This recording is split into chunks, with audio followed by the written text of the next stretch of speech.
Akhil Bharatiya Congress committee आणि Maharashtra Congress committee यांच्या सूचनेनुसार ही पत्रकार परिषद मी घेत आहे.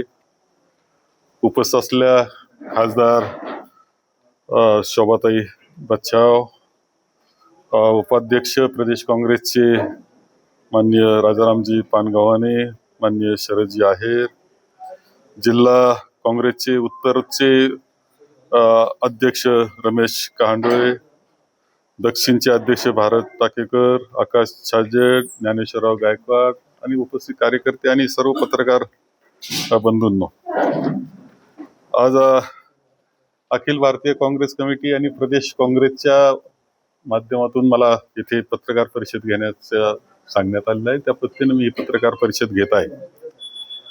यामध्ये जी 131वी घटना दुरुस्ती लोकसभेमध्ये मांडण्यात आली होती आणि ती फेटाळण्यात आली. एक खरं म्हणजे लोकशाहीवर होणारा जो आघात होता त्या विरुद्ध विरोधी पक्षातले सगळे एकत्र येऊन त्यांनी खरं लोकशाहीचं रक्षण त्यामध्ये केलेलं आहे. अशा प्रकारचा एक घटना, ऐतिहासिक घटना त्यामध्ये घडलेली आहे. आणि त्यामध्ये 16-17 एप्रिलला 2 दिवस त्यामध्ये त्या परिषदेमध्ये चर्चा झाली, सविस्तर चर्चा झाली. संपूर्ण देश ही चर्चा ऐकत होता. त्यामध्ये 131वी घटना दुरुस्ती होती, सीमांकन विधेयक होतं, केंद्रशासित प्रदेश सुधारणा कायदे विधेयक, असे 3 प्रकारचे याच्यामध्ये त्यामध्ये कामकाज हे झालेलं आहे. आणि यामध्ये यामध्ये विरोधी पक्षाचा जो विरोध होता, सगळे एकत्र येऊन त्यांनी विरोध केला. आणि त्यामध्ये महत्वाची गोष्ट अशी होती की ज्या वेळेस नाव याला जरी महिलांचं आरक्षण असं होतं, परंतु त्याच्या पलीकडे जाऊन त्यामध्ये डिलिमिटेशन करून त्यामध्ये एकंदर महिलांचं आरक्षण दाखवलं होतं. त्याच्यामध्ये 815 होतं, परंतु एकंदर 850 इतकी मोठी संख्या ही खासदारांच्या संख्येमध्ये वाढवली जाणार होती, लोकसभेमध्ये वाढवली जाणार होती. यामध्ये नाव जरी महिला आरक्षणाचं असलं तरी त्यामध्ये डिलिमिटेशन करणं आणि त्या माध्यमातून संख्या वाढवून ज्या प्रकारे सत्ता आपली कायम कशी राहील याकरता त्यांचा चाललेला, भारतीय जनता पक्षाचा चाललेला तो प्रयत्न होता. ही वस्तुस्थिती जनतेसमोर आलेली आहे. आणि त्यामध्ये विरोधी पक्ष म्हणून जी मांडणी झालेली आहे त्यामध्ये प्रामुख्याने हे म्हटलं होतं की आपण जे आहे आपलं जनगणना होणं आवश्यक होतं, ती जनगणना झालेली नाही. यापूर्वी 2023ला महिला आरक्षणाचं बिल मंजूर एकमतानं झालेलं आहे. पहिलं तर हिची नोंद घेतली पाहिजे की 23 साली महिला आरक्षणाचं बिल एकमतानं करण्यात आलेलं आहे. आणि त्याप्रमाणे त्याची अंमलबजावणी ही आम्ही जनगणना करू, डिलिमिटेशन करू आणि अंमलबजावणी करू असं उत्तर सुद्धा माननीय अमित शहा यांनी त्यावेळेस दिलेलं होतं. ते आश्वासन होतं.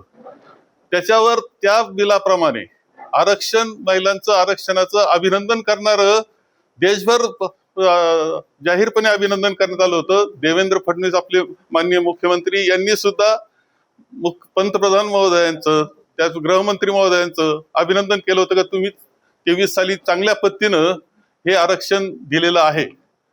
या आरक्षणाच्या संदर्भातला शासन निर्णय सुद्धा हा 16 एप्रिलला काढण्यात आलेला आहे. महत्वाचं लक्षात घ्या की 23 साली जे महिला आरक्षण देण्यात आलेलं होतं त्या आरक्षणाप्रमाणे तो शासन निर्णय सुद्धा 16 एप्रिललाच जाहीरपणे काढण्यात आलेला आहे. असं असताना पुन्हा हे नवीन आरक्षण देण्यात आलं होतं.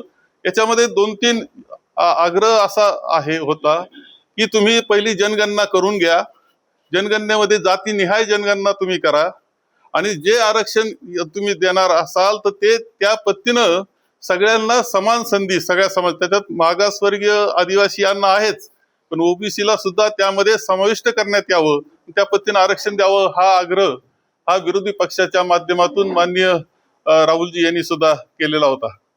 परंतु यामध्ये जे हेतू दिसले ते तर त्या पद्धतीनं जनगणना अद्याप झालेली नाही. 24 सालाच्या निवडणुकीनंतर लगेच जनगणना होईल असं जाहीर करण्यात आलं असताना आतापर्यंत 2 वर्ष त्यामध्ये जनगणना झालेली नाही ही वस्तुस्थिती आहे.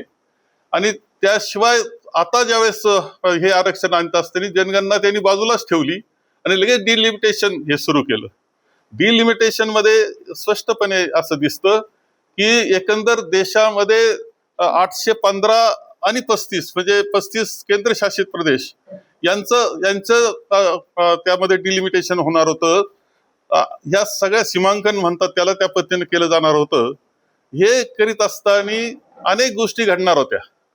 याच्यामध्ये मुखवटा जरी महिला आरक्षणाचा असला तर हेतू मात्र हा शुद्ध भारतीय जनता पक्षाचा हेतू शुद्ध नव्हता आणि त्यांनी यामधून सत्ता आपली कायम कशी राहील याकरता आखलेला तो प्लॅन होता. हा नाही असं आहे की त्यांनी आता कालचं मुंबईचं त्यांचं मोर्चा, त्यांचा रस्ता रोको, सत्ताधारी रस्ता रोको करतात, जनतेचे हाल करतात, जनता चिडली. इकडं तुम्ही चिंचवड पिंपरीचा क्लिप पाहिली तर तिथं त्यांनी जनतेनं तिथल्या महिलांनी मोर्चा काढला, त्यांच्या महिलांनी काढला. या सरकारचं करायचं काय अशा घोषणा ते देत होते. त्यांच्या नीट लक्ष देत नव्हतं का आपण कोणत्या मोर्चाला आलोय. गिरीश महाजनांना एका महिलेने हे बरोबर होतं का? तुम्ही सत्ताधारी मंत्री उभं राहून वाहतूक कोंडी करतो हे शोभतं का यांना फक्त असं आहे कशा पद्धतीने गैरसमज समाजात निर्माण होईल, जनतेचे काय हाल होतील, देशाचे काय हाल होतील याच्याशी काही त्यांचं संबंध नाही. त्यांना फक्त आपली सत्ता कशी राहील आणि त्याकरता कोणते डावपेच करायचे यांचा हेतू शुद्ध नाही हे पहिलं लक्षात ठेवा. यांचा हेतू बिलकुल भारतीय जनता पक्षाचा हेतू शुद्ध नाही. त्यांनी जर आता महिला आरक्षण करायचं तर 23 सालचा जो निर्णय त्यांनी केलेला आहे त्याचं नोटिफिकेशन झालेलं आहे, लागू करावा तो.